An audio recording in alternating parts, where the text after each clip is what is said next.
Halo Bapak Ibu, saudara-saudari sekalian, lovers and haters, salam cerdas Indonesiaku. Jumpa lagi kita pada kesempatan kali ini. Bagi Anda yang belum subscribe channel saya, silakan subscribe channel saya, tekan loncengnya agar Anda dapat notifikasi setiap kali saya mengupload video-video saya. Oke, pada kesempatan kali ini, ini dengan setting yang lain gitu ya. Saya akan membahas kelanjutan dari konstelasi politik yang terakhir gitu ya. Ada yang bertanya, oh kok Pak Chandra sekarang jadi pengamat politik? Pertanyaan saya, memang nggak boleh. Kan gitu ya, santai aja coy. Jadi gini, saya akan mengulas gitu ya perkembangan terakhir setelah P3 kemarin itu menyatakan dukungan pencapresan Ganjar Pranowo. Oke? Nah, ini menarik ya. Menarik kenapa? Sebelumnya kan Pak Jokowi tanda kutip secara tidak langsung punya ide mengenai koalisi besar, di mana di dalamnya adalah gabungan dari koalisi Indonesia Raya yang terdiri dari Gerindra dan PKB, dan juga koalisi Indonesia Bersatu yang di dalamnya ada Golkar, PAN, dan P3. Ya, nah, menariknya salah satu dari anggota KIB yaitu P3, di mana sebelumnya Sandiaga Uno masuk ke P3 setelah dia keluar sebagai wakil ketua Dewan Pembina, kalau saya tidak salah, Gerindra. Nah, ini juga sesuatu yang menarik untuk dibahas. Jadi begini, di awal ada ide bahwa Sandiaga Uno yang entah kenapa justru masuk ke partai terkecil. Lah iya, partai terkecil. Nah, seperti kita ketahui hanya 9 partai yang dapat kursi DPR periode 2019 sampai 2024. Kita lihat di sini ya. Yang paling tinggi atau paling banyak kursinya PDI Perjuangan ya. Kemudian PDI Perjuangan punya 128 kursi, Golkar punya 86 kursi, Gerindra punya 78 kursi. Nah, Anda bisa lihat di situ lah, Nasdem 59, yang kelima itu PKB,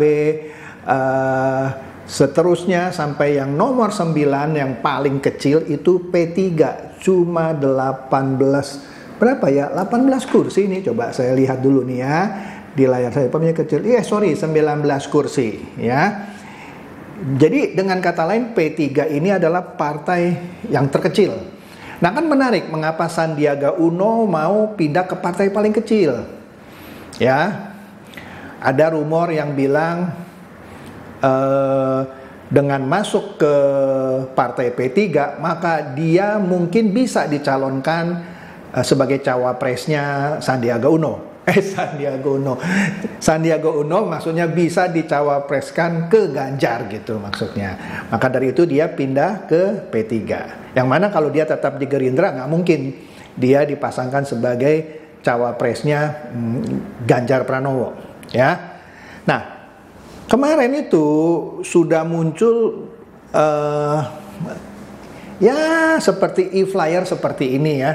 Karena ini partai pertama yang mendekat ke PDIP sesuai dengan ucapan Hasto, Sekjen PDIP, bahwa akan ada partai yang mendekat ke PDIP. Ternyata P3. Nah, sini sudah mulai nih orang membuat suatu e-flyer, misalnya dia sebut Ganjar Sandi, ya, Capres dan Cawapres 2024. Wah, kreatif sekali gitu ya. Nah, dengar punya dengar, saya nggak tahu ini benar atau salah. Katanya maharnya Sandi belum lunas ke P3 ya. Maka ketika P3 mendukung Capres Ganjar, di situ secara bukan secara sih ya, memang tidak disebutkan gitu ya bahwa dia mengusung Sandiaga Uno. Itu katanya dengar punya dengar karena maharnya belum lunas ke P3. Nah, Kalau maharnya ke P3 belum lunas, nah bagaimana ini kalau mau disandingkan dengan Ganjar Pranowo? Kira-kira gitu analisa beberapa sumber gitu ya. Nah, tapi ini kreatif ya, e-flyer ini. Nah, menariknya juga di internal PDIP ternyata ada dua faksi. Satu yang mendukung Ganjar karena mau tidak mau itu adalah keputusan Ibu Mega, tapi ada satu faksi lagi yang sebenarnya dari awal maunya Ibu Puan. Faksi ini pastinya yang tidak suka lah dengan Ganjar Pranowo. Kita lihat sejak tahun lalu Trimedia Panjaitan, kita lihat di sini, mengkritik rekannya sendiri, yaitu Pak Ganjar. Dia bilang apa? 8 tahun apa kinerjanya? Bereskan itu Wadas dan Rob. Ya, kan sering banjir di Jawa Tengah itu ya. Nah, kemudian Pak Trimedia Panjaitan ini juga menyebut Ganjar itu si kemelintih. Wah, saya kurang pinter nih ngomong bahasa Jawanya. Iya, dia sebut Ganjar itu si kemelintih. Nah, kemelintih ini kalau dalam bahasa Jawa itu agak negatif gitu ya, bukan agak negatif lah. Kenapa? Kemelintih itu mirip dengan orang yang sok, orang yang sombong, orang yang suka ngeyelan, kira-kira begitu. Ini temannya satu partai loh. Kemudian Trimedia Panjaitan juga pernah mempertanyakan prestasi Ganjar apa gitu ya, selain main medsos, nge-tweet atau istilahnya main Instagram gitu ya. Nah, kira-kira begitu kritikan Trimedia. Bukan hanya Trimedia, Bambang Pacul juga nggak suka lah, sebut saja demikian, dengan Ganjar ya. Dia minta waktu itu Ganjar fokus tugasnya sebagai gubernur, bukan warawiri kemana-mana, istilahnya cari panggung. Kan waktu itu kan sempat dibahas gitu ya. Nah, itu di PDIP sendiri. Jadi ada pendapat juga bahwa sebenarnya pencapresan Pak Ganjar ini hanya, ini katanya loh ya, test the water ya. Bagaimana nih respon dari netizen, respon dari para calon pemilih? Ya, Anda boleh percaya atau boleh tidak. Maka dimajukan dulu Pak Ganjar, walaupun sementara kebanyakan di PDIP maunya Ibu Puan awalnya. Tapi biarkanlah itu menjadi problem internal mereka. Nah, kembali lagi kita lihat ke Sandiaga Uno. Kalau dia dipasangkan dengan Ganjar, padahal Ganjar sendiri di internal partainya dipertanyakan prestasinya selama dia menjadi gubernur, ya kan? Mereka menganggap tidak ada prestasi. Ini teman separtainya sendiri loh yang bilang mana prestasinya, ya. Memang karena sering main medsos, maka itulah yang mungkin menyebabkan elektabilitasnya naik gitu ya. Tapi temannya sendiri bilang mana prestasimu gitu. Nah, di satu sisi lagi, P3 adalah partai paling kecil. Beberapa orang menyebut partai ini kemungkinan kalau tidak berusaha sekeras tenaga pada Pilpres dan Pileg tahun 2024 ini, dia akan terpental dari kursi DPR. Karena sekarang cuma 19. Kursinya cuma 19. Jadi dia terancam hilang nanti, ya. Nah, oleh karena itu dia butuh, ini katanya loh ya, butuh sosok seperti Sandiaga Uno yang punya peluru besar, peluru banyak gitu ya, untuk menaikkan lagi pamornya P3. Ya kan tentu kalau nanti mau pileg gitu ya kan perlu dana untuk kampanye. Nah, sosok seperti Sandi yang uangnya banyak gitu ya, nah diperlukan oleh P3.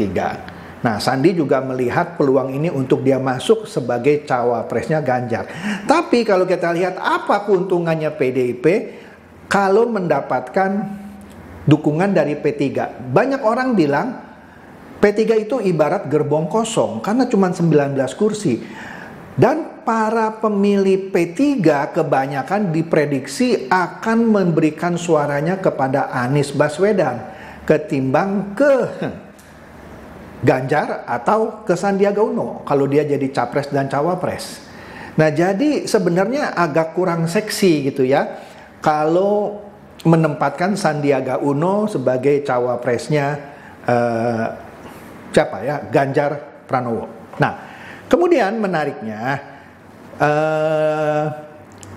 PAN ini sepertinya sudah ancar-ancar mengikuti langkah P3 mendekat ke PDIP. Sebagai catatan, PAN ini sejak lama memang sudah menggadang-gadang Ganjar dan Erick Thohir. Karena Erick Thohir itu dianggap sudah menjadi bagian dari PAN. Di sini kita lihat ya di kompas.com, katanya PAN sudah kemana-mana, runtang-runtung bersama Erick Thohir katanya ya. Ketua Umum PAN Zulkifli Hasan sudah menyatakan Erick Thohir adalah keluarga besar PAN. Kemungkinan besar PAN bergandeng tangan dengan PDI Perjuangan mengusung Erick Thohir. Nah, ini diucapkan oleh politisi PAN Syafruddin Budiman pada 26 April, baru-baru ini saja. Jadi sepertinya PAN akan mengikuti P3 merapat ke PDIP. Tapi menariknya PAN bawa Erick Thohir yang akan dikawinkan dengan Ganjar sebagai cawapresnya. Nah, ini menarik juga nih ya. Kata Syafruddin Budiman juga katanya ya. Kan kata pengamat katanya ya, KIB dipersiapkan untuk Ganjar Erick. Kata pengamat loh, tapi saya nggak yakin lah masa Golkar mau dari awal ya mau menggolkan Ganjar Erick. Lah buat apa Golkar sendiri Erlangga Hartarto sudah dideklarasikan sebagai capres dari Golkar. Tapi oke deh, ini kan kata pengamat ya. KIB dipersiapkan untuk Ganjar Erick. Nah, kalau KIB dipersiapkan untuk Ganjar Erick, kan anggotanya P3 ini mau bawa Sandiaga Uno. Inilah politik yang namanya dinamis. Seperti kata Pak Prabowo, segala macam kemungkinan bisa terjadi. Nah, tapi katanya petanya sekarang sedikit bergeser karena PDIP mendeklarasi duluan dukung Ganjar. Nah, ini tinggal dikonkretkan saja arah dukungannya. Jadi ya sudah, kan Ganjar kan tanpa perlu dideklarasikan oleh KIB katanya gitu ya, kan sudah dideklarasikan oleh PDIP, ya sudah tinggal dikonkretkan. Jadi sudah bisa dipastikan PAN itu akan bergabung ke PDIP dan membawa Erick Thohir sebagai calon cawapresnya Ganjar. Menarik ya. Nah, kemudian apa yang terjadi dengan sisa satu lagi dari KIB ini, yaitu Golkar. Nah, saya melihat Golkar tidak akan semudah itu bergabung ke PDIP. Kita lihat langkahnya Prabowo yang satu hari setelah Lebaran dia mengunjungi Abu Rizal Bakri. Kemudian Erlangga Hartarto justru berkunjung ke rumahnya Prabowo di Kertanegara. Nah, di situ terlihat bahwa sepertinya Golkar tidak akan bergabung ke PDIP. Di sini ada di kompas.com juga ya, ini yang berbicara sepertinya Tantowi Yahya. Dia bilang dia ditanya Golkar sendiri akan kemana, dia bilang saya rasa, maksudnya ini pendapat Tantowi Yahya ya, pertemuan AHA itu Erlangga Hartarto, ketua umum Partai Golkar, dan ARB Abu Rizal Bakri dengan Prabowo sebagai ketum Gerindra beberapa hari yang lalu bisa dijadikan indikasi arah politik ke depan. Ini yang ngomong Tantowi Yahya loh. Kemudian Tantowi Yahya juga bilang Partai Golkar dan Gerindra adalah saudara kandung. Iya, karena Gerindra yang ketua umumnya Prabowo dulu kan anggota Golkar, tapi dia keluar buat partai yang namanya Gerindra. Jadi di sini dikatakan Partai Golkar dan Gerindra adalah saudara kandung yang mempunyai platform perjuangan yang sama. Nah, di sini sepertinya mengindikasikan koalisi baru nih, Indonesia Raya yang berkarya. Menarik ya. Nah, kemudian kita lihatlah dia bilang ya, Indonesia Raya bangkit. Karena ada PKB-nya di situ ya, Indonesia Raya bangkit dan berkarya. Seakan-akan ini akan menjadi nama koalisi baru nih. Oke, menarik ya. Nah, di sini kita lihat skenario pertama, kalau ternyata Golkar pun terpincut ikut-ikutan teman-temannya nih yang di KIB, yaitu P3 dulu, PAN, kemudian Golkar ikut-ikutan. Maka skenario pertama kita lihat di sini, maka akan ada poros namanya poros Ganjar Pranowo, di mana ada PDIP, ya, ada Golkar, ada PAN, ada P3. Kemudian poros Prabowo Subianto tetap di koalisi Indonesia Rayanya, yaitu Partai Gerindra dan PKB. Sedangkan poros Anies Baswedan tetap Nasdem, Demokrat, dan PKS. Tetapi kalau Golkar tidak terpincut masuk bergabung dengan PDIP, PAN, dan P3, maka dia akan bergabung di poros Subianto, Prabowo Subianto, di mana akan ada Gerindra, PKB, dan Golkar. Ya, poros Anies Baswedan tetap di 3 partai itu. Nah, kemungkinan yang ketiga, karena jika Gerindra menerima Golkar bergabung, ya, kemungkinan besar cawapresnya bukan lagi Caimin. Kemungkinan loh. Bisa saja Prabowo dengan Erlangga Hartarto sebagai cawapresnya. Walaupun ini juga masih dalam tahap penjajakan. Kalau itu terjadi, bisa saja Caimin merasa kecewa. Ya sudahlah, aku pindah aja ke PDIP. Nah, jadilah poros Ganjar ini punya 4 partai, di mana poros Anies Baswedan tetap 3. Oke? Nah, ini menarik ya. Menurut saya ini menarik karena apa ya? Inilah yang namanya dinamika politik, ya. Segala macam mungkin saja terjadi. Nah, tinggal nanti kita lihat ya. Katanya sore ini akan ada pertemuan di antara koalisi KIB itu, yaitu Golkar, PAN, dan P3. Nah, kita belum tahu apa hasil dari diskusi dari 3 ketua umum partai ini. Yang mana setelah itu mereka diundang, dalam hal ini seluruh ketua partai ya, tapi tidak termasuk Nasdem, tidak termasuk Demokrat, tidak termasuk PKS, diundang oleh Pak Presiden Joko Widodo untuk ngopi-ngopi katanya. Tapi itu pertemuannya belum tahu kapan. Tapi entar sore ya, entar malam deh ada pertemuan di 3 ketua umum partai ini. Katanya di rumah Pak Erlangga Hartarto. Nah, di situ kita akan lihat kemana ini KIB. Yang pasti KIB ini sudah pasti bubar karena P3-nya sudah keluar. Ya, nggak resmi ngomong keluar sih, tapi kalau dia bilang sudah bergabung ke PDIP mendukung Ganjar, artinya dia sudah keluar lah dari koalisi Indonesia Bersatu. PAN juga sepertinya akan bergabung ke PDIP. Tinggal Golkar. Apakah Golkar akan ikut langkah itu? Kalau ikut, ya maka tinggal Pak Prabowo bersama Caimin berdua. Oke, itu saja sambil kita tunggu hasilnya nanti malam nih ya. Bagaimana hasil pertemuan para ketua umum partai yang bergabung di KIB.